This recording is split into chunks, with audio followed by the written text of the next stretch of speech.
Ladies and gentlemen, this is your final boarding call for the good ship SS tomorrow.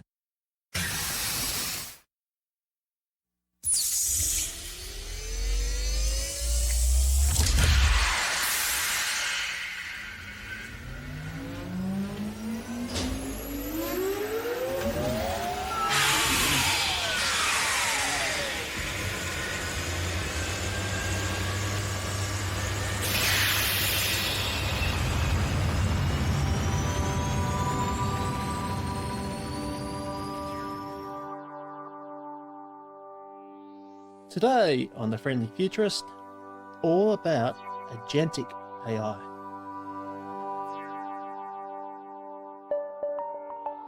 And welcome back, and we're talking about the Gartner Hype Cycles, one of the top trends for 2025, which is Agentic AI. Now, you've come across ChatGPT, that's generative AI. This is a different one. This is getting a whole new being and acting as your agent. Is the simplest way I can think of, but today's guest, Phillip Swan from Iridius, is in a better position to explain it than I am. Very fascinating topic, and it shows what's coming up in AI in the next 2 years, because it's very hard to predict how it's going to 10 years, because this space is growing quite quickly. And remember the Wozniak test. Now, so Steve Wozniak, back in 2009, he's the co-founder, one of the co-founders of Apple, said that if a robot can come into your house, walk into the kitchen and make you a cup of coffee, we've known we've hit artificial general intelligence. Very prophetic warning or prophetic visions what's coming up probably in about 2027. So listen out to that. Very fascinating. I really love this chat. And Phil is coming up after the break. We got Phillip Swan from Iridius, and Iridius in particular is about Agentic AI. If you're looking at the Gartner Hype Cycle, that's one of the big trends. And Phillip, welcome. Thank you very much, Dave. Pleasure to be here. Pleasure's all mine. Now, as with all my guests, can you please give us a quick rundown on your journey so far and start wherever you want to start? Sure. Well, I'm one of 4 co-founders at a company called Iridius.ai, Iridius.ai. And what we do is that we help companies stay ahead of the AI arms race without the risk. We have an AI solution factory that allows companies to build AI solutions that are fully compliant from design and authoring all the way through execution. And my background is I run product and go to market for the company, but my background has been working in the enterprise space virtually my entire career, and started off life working for the government. And then I've done a number of startups selling into the enterprise through my career and been successful at that. And here we are doing it again. And for those who aren't aware or aren't too familiar, what is Iridius's mission and how it's been received to the market so far? That's a great question. So our mission in life is to deliver AI solutions that are good for people and good for the planet. What does that mean when you unpack it? That means they're safe, they're responsible. What does safety mean? Well, it means people don't get hurt, people don't get killed, people don't get maimed. If you're in a manufacturing context, right? Responsible AI in that it adheres to regulations that are in place for good reason, like GDPR in Europe or the EU AI Act in Europe, as an example, which certain states in the US are following suit, like Colorado and Utah. And you have so many laws that are coming out of the woodwork across the globe. How do you stay in touch? How do you manage it, right? And the way we describe that part of what we do, because that's only one part of what we do, is we do that much like Windows. People will be familiar with Windows Defender. So Microsoft has a team of gosh knows how many people that do nothing but manage threats coming across the ether. And then they update, continual updates that happen. And that's the same with us when it comes to compliance and regulatory. So not only do we take existing regulations and standards, of which there are thousands, we also get down to the local level, even down to municipalities and counties, where you're dealing with things like signing mortgages, each county has its own regulations in the United States, as an example. It's almost as bad as the alcohol laws in the United States, in that every state has its, and every county has its own laws. And it's brutal. It's chaos. And so what we do is that we bring order out of that chaos, and we manage that part for our customers. And the other part that we manage for our customers is, how do I take an idea that I may have drawn on a piece of paper, a napkin, quite literally, or I was in a meeting with Dave and we talked about this really cool product. How do I build a product out of this? Take your MP4 player from your recording as an example. You might have a document that describes something, whether it's a text document or a power or some slides. It doesn't matter. You can even be a voice recording and the system will take it in. And what it will output for you within days is a fully compliant working AI solution or system. Oh, wow. That behaves itself. Yeah. And we eliminate about 95% of hallucination, and we do that through context. So you can actually trust what the AI is telling you versus what people are be familiar with that term AI hallucination, which is where it's like propaganda, is where it presents something as truth, where it doesn't, where it's not truth. Yeah, so actually, speaking of hallucinations, I was playing around with another product which generates video, and it was like a scene when a waitress was serving a guest, and waitress pouring the wine, then headbutted the guest, and the guest just deflated, and I thought, what's going on here? It's like, yeah, so... It happens everywhere. Yeah, how do you actually mitigate hallucinations? Because it's very hard for a computer to tell you, say, how to pour a wine or how to tie up your shoelace. So if you don't give it explicit instructions, so the way I describe AI and these large language models to people is, think of them like an exceptionally bright toddler. I mean, really intensely intelligent, right? But unless you give it precise instructions, it will start making stuff up, just like a kid would. Oh, I don't know. Well, I'll just make that up. It's not that it's nefarious. It's just, I want to give you an answer. So if you were to say to an AI, give me the middle point between my head and my toes, what would you say? You would maybe say your belly button, right? As an example, right? But the AI might say, oh, it's your belt. Yeah. Right? We've seen that happen, right? That is actually not the right point, because you didn't give it any context of, is it a body that's clothed? Is it a body that's not clothed? Is it anatomical or not, right? You didn't give it that level of context. And the more context you give AI, the more accurate the response will be. And I'm teaching my wife, and I've got adult sons, so I'm teaching everybody in my family how to use AI properly, to the point now where my wife is absolutely addicted. She's addicted to it now for her work, because I've taught her how to use it appropriately. And so it's about learning. It's about being open to learning, having the courage to make mistakes, and don't worry about it, right? Because you're not putting something into production so it's going to harm somebody. This is for your own use. So just get used to it. Pay attention to it. As a human, you always need to be thinking. And this is a really important part, because if we lose our ability to think because we're trusting the AI to give us all the answers, we are going to become so dumb as a species that won't even, how long will we last as a species as a result of that? So it has to be done with responsibility, right? So responsibility comes down to fairness. It comes down to accountability. It comes down to transparency. And it comes down to explainability. Yeah. And all of that pulls in the ethics and integrity, all of that. So we follow those four, part of the FATE acronym, very, very closely at Iridius. Yeah, absolutely. Now, in case some of the listeners that don't know, what is the difference, saying ChatGPT was a generative AI and what you build is agentic AI? Yeah, so it's agentic AI. So generative AI comes from large language models, right? So this is which have really become a thing, started to become real in 2016, maybe a little bit earlier, where the first LLMs were being made available. And really in 2022, where I was actually in Australia when it kicked off, funnily enough. I was in Sydney with my brother, and when GPT launched and all firelight, and I was like, I got to get onto this thing, right? So I was very early on into, there wasn't even a user interface around it. I was actually coding user interfaces around it. Anyway, that's a whole separate story for another game about me wanting to learn about this thing called OpenAI, which I honestly had not been paying attention to prior to 2020, quite honestly. Yeah. It's really only in 2020 I really started paying attention to OpenAI. And the big thing that really drives adoption forward is trust. So everything we do at Iridius is about trust. Trust of the consumer, trust of a business, trust of the government. It doesn't matter who. It's trust.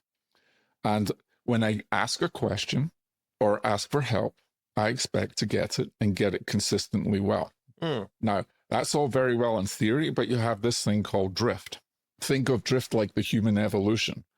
Like if you have kids, as great as your kids will be, they're going to be variants of you, right? So they are evolving. They're not the same as you. And it's the same thing when, as AI learns, they start to drift. So you have to have operation teams in place to stop that drift, to pull it back in. So if it's right of center, bring it back into center. If it's left of center, bring it back into center. So you cannot shoot and fire. You've got to continually have vigilance and determination to provide a really comprehensive AI environment for your company or for you personally.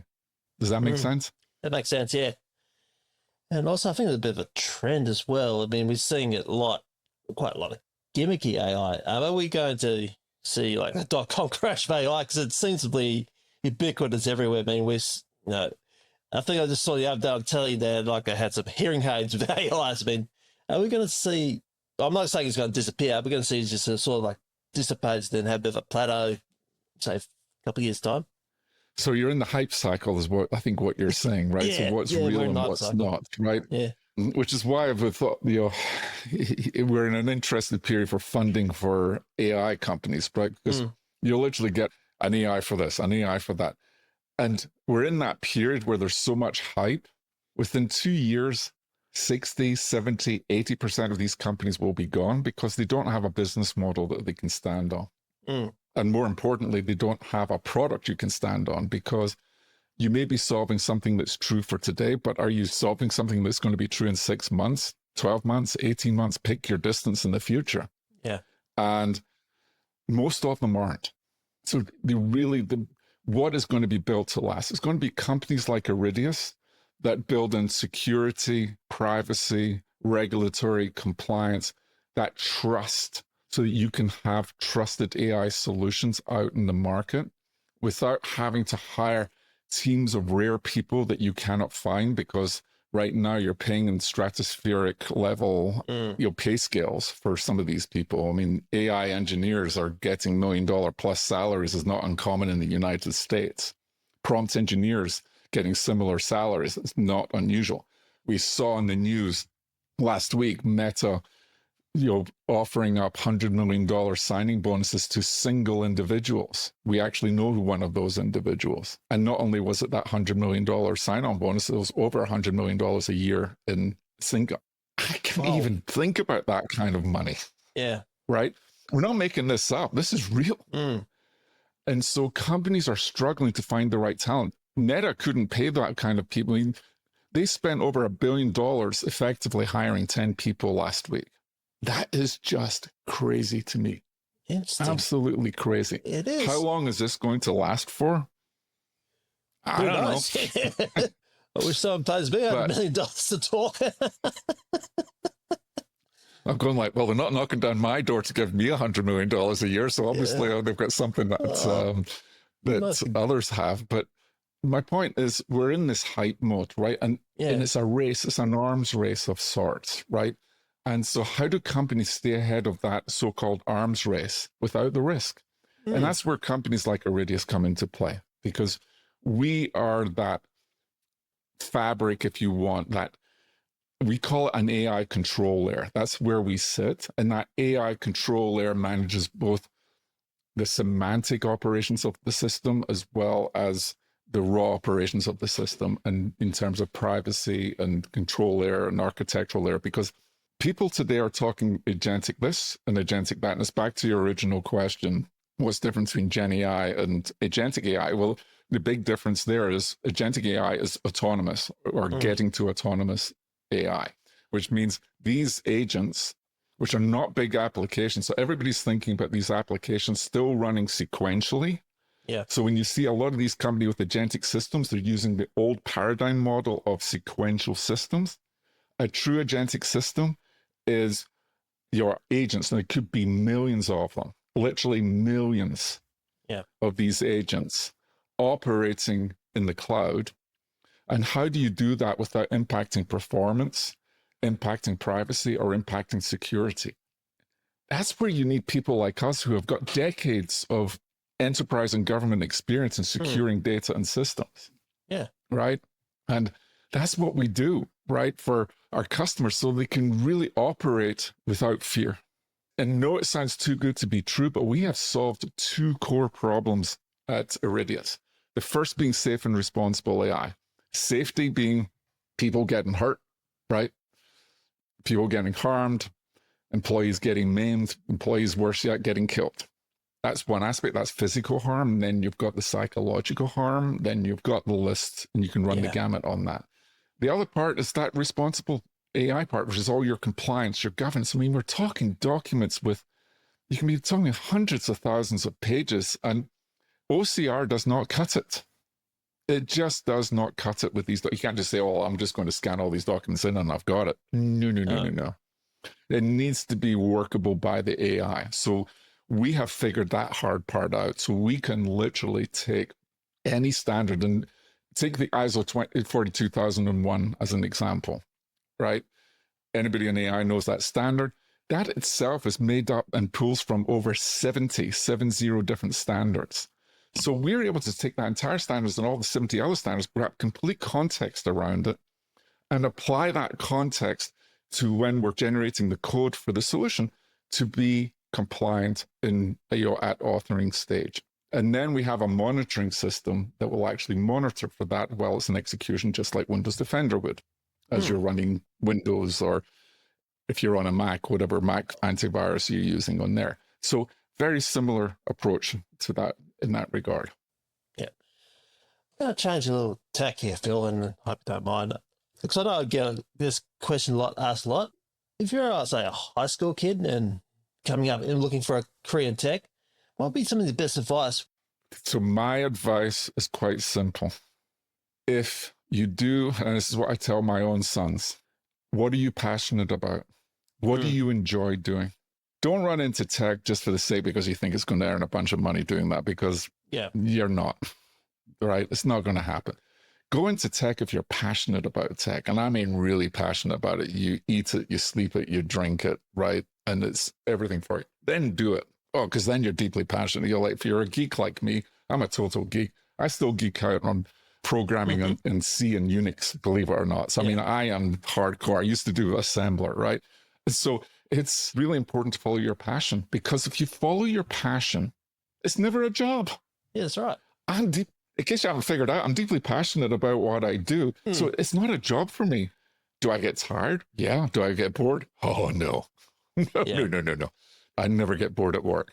And the beauty of what we're doing right now is just like it's moving at such a pace that the best that we can do as a startup is hang on. And I'm not talking about hang on to the coattails of the OpenAIs, the Mistrals of the world, the Anthropics of the world, right? Because that's where the action is, right? And so as long as we have a secret weapon there, which is one of our team members. He happens to be the head of OpenAI's developer forum. So we get to see what's coming down the pike as much as he can tell us without violating any NDAs he has with OpenAI. So it at least allows us to stay up. And that's the best anybody can hope to do. You'll never get ahead. Yeah. Staying, just staying on there. But if you're passionate about a career in technology, then I always knew personally that I wanted to get into the business side of things, but I was deeply technical. So I knew I had to get my foundation of programming, being an engineering manager, and going through product and developing product, and then going into sales, which is precisely what I did, and sales and marketing, which is now why I'm able to run both product and go to market, because I have that depth of expertise from, I won't say how many decades of doing that, but I've got a few decades under me. I've got a few white hairs here in my beard, right? So, and more importantly, I've got the scars in my back from learning the hard way, because I've always been in forward nascent industries. Like I was in the early days of mobile. I was in the early days of the internet. I was in the early days of AI back in 1980. As an example, we were programming in Lisp back then.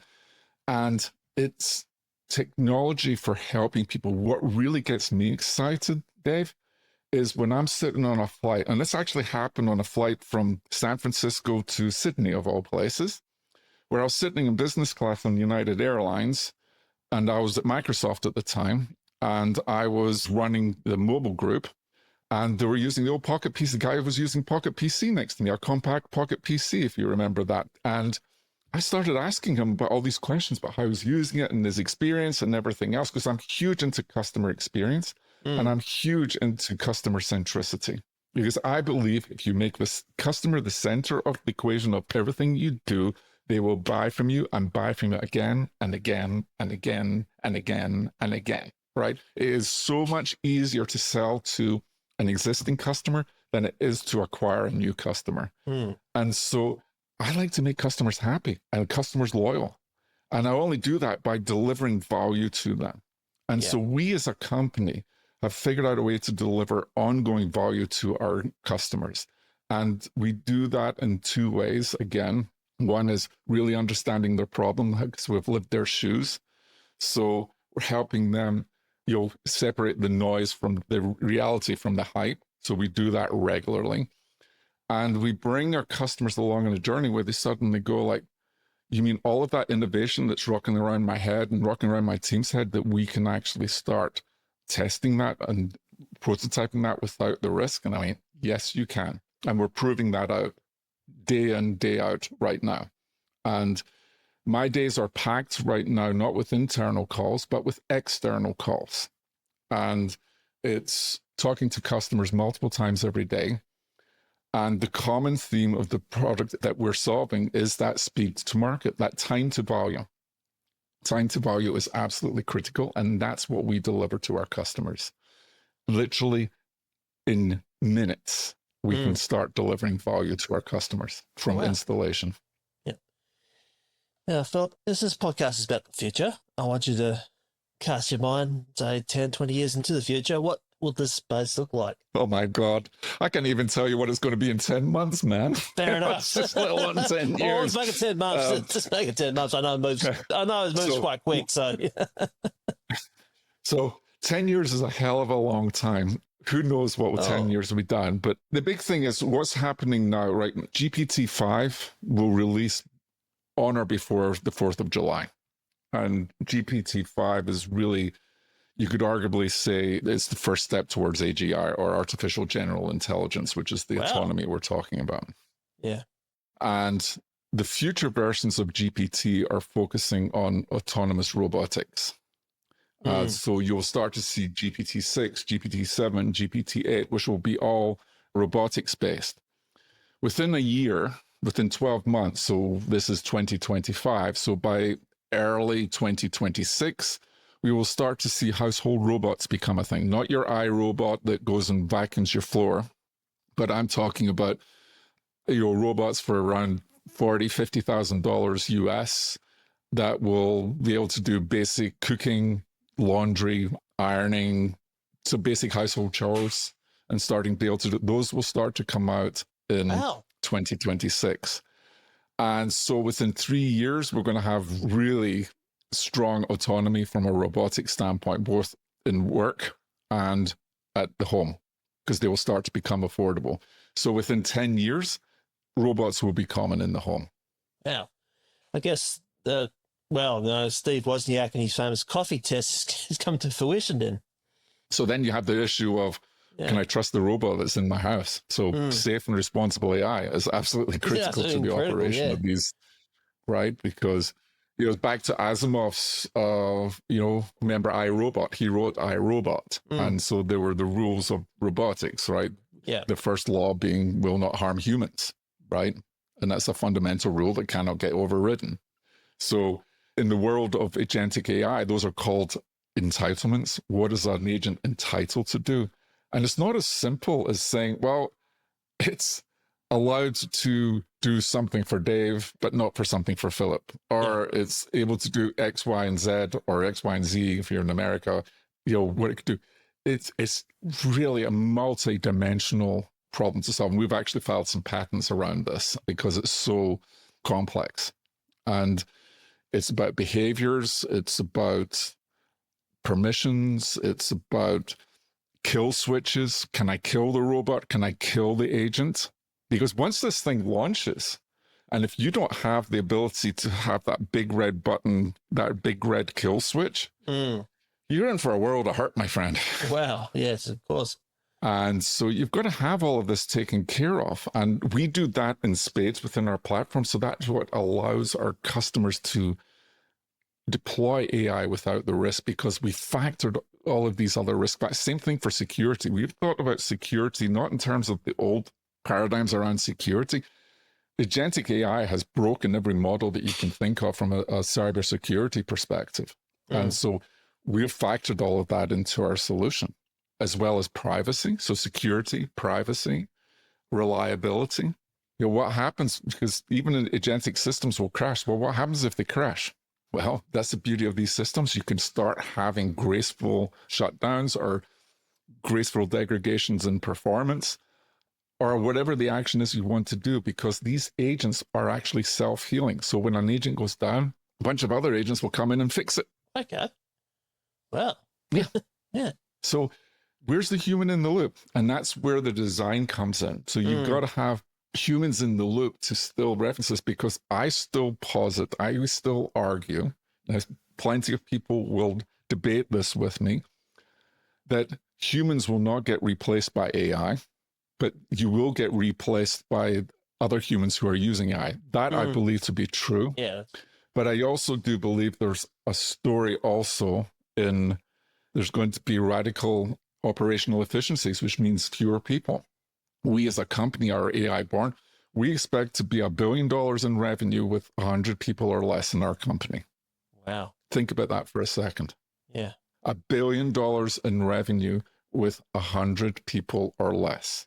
I also believe Sam Altman's statement that he made last year, which was within 5 years, we'll see the first $1 billion company that has a single employee. That I believe is also true within 5 years. Wow. Yeah. So how we make money to survive and thrive is up to us. So you've got to get on the bandwagon, because change is happening. It's happening at a pace that I had never expected in my life before. I'm seeing corporations like Microsoft move at speeds. I've worked at Microsoft. I worked several years at Microsoft, and compared to other enterprises, we moved quickly, but not that quickly, not compared to a startup. Yeah. And the rate of speed at which Microsoft is moving is, I've never seen it before, ever in its entire history. It is incredible what Microsoft is doing. Google, same thing. AWS, same thing. It's, some are further ahead than others in certain areas, and you're going to get that. But the real thing is, we're getting into this, is really driving that value of trust and the importance of trust, that I'm not just solving a problem that, okay, I want to see this pen colored in pink today versus orange, or who cares about that stuff? That's just noise. Those are noisy applications. They might be cool for 1 or 2 tries. Yeah. You want a solution that's going to have depth to it, that's really going to add value. Yeah. I'm enjoying the chat today, Philip, but is there anything I didn't ask but should? Well, there's so many potential. Yeah. You get that quite a bit. There's so many different questions out there. So how do I get started in AI? Don't go with a free version. Get a paid version of, whether it's of OpenAI's ChatGPT, or whether it's Anthropic's Claude, or some other solution. Get with it, learn it, talk to it like you would your child, talk to it like you would another AI. And here's the little hack for everybody in your audience. If you want to learn how to prompt, just prompt GPT and say, write me a prompt to do X, Y, Z, and it will do it. And more people should be doing that to get familiar with it. And that's a really, really simple hack to get through. But also re-verify, learn your prompts and get them to be complex, because the more context that you give it, complex is the wrong word, but have contextually rich prompts, because the more context you put in there, the more accurate the output will be. Yeah. Context is everything. And then on top of that, data is everything, because without data, AI is nothing.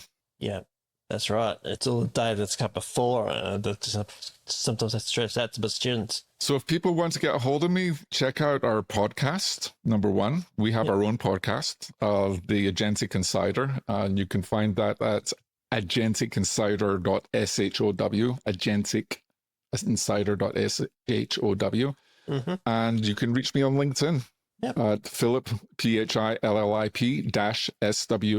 and I respond to all of my DMs. So personally, so you're going to get me, not an AI. Fair enough. Phil, it's great having you on the show. Thanks very much. We learned a lot about AI. I think a few myths have been busted as well. It's been an absolute pleasure. Dave, thank you so much for having me on. It's been a real pleasure. Pleasure's all mine. Thank you for listening.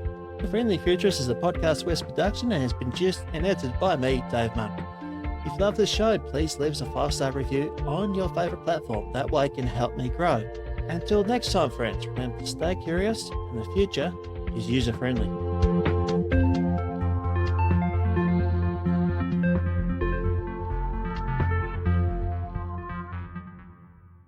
Another Podcasts West production.